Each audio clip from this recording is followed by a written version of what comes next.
বোগেনভেলিয়াটায় কত ফুল এসছে দেখুন, কিন্তু এত পিঁপড়ে হয়ে যাচ্ছে না, কি বলবো জানেন। কয়েন প্লান্টটাও খুব সুন্দর হয়েছে। কয়েন প্লান্ট রোদে রাখলে বেটার হয়। আচ্ছা, এই গাছটা তো আমাকে কন্টিনিউয়াস ফুল দিয়েই চলেছে। আচ্ছা, লিলিগুলোও ফুটছে, টুকটাক ফুটেই চলেছে। আর এইখানে এই দেখুন, এই বোগেনভেলিয়াটাও খুব সুন্দর, এ পুরো সাদা।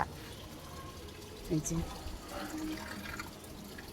এদিকে সেই জবা রানী জবা দিয়েই চলেছেন। এই একটা ছোট্ট মতো আছে, এই দেখুন, এইখানে একটা কুড়ি এসছে, এইখানে একটা কুড়ি আসছে। গাছটা খুব ভালোই ফুল দিচ্ছে জানেন তো, ভারী ভালো গাছ।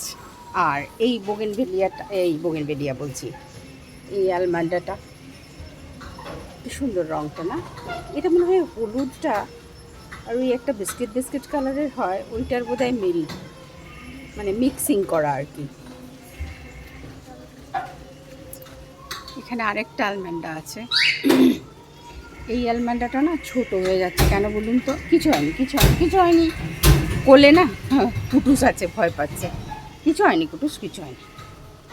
এদিকে এসে, ওরা কিছু বলবে না, কিছু বলবে না, আমি আছি তো। এইটা ছোট হওয়ার কারণ কি জানেন তো, এর না টবটা ছোট হয়ে গেছে।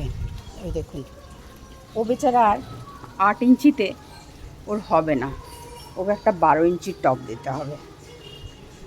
এই যে কী সুন্দর ফুটেছে দেখুন।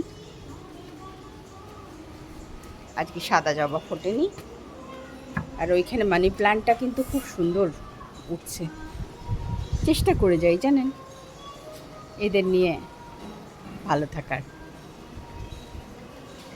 অপরাজিতাটাও ভালোই হচ্ছে, পিঞ্চিং করছি, পিঞ্চিং করাতে ভালোই হচ্ছে। Thank you.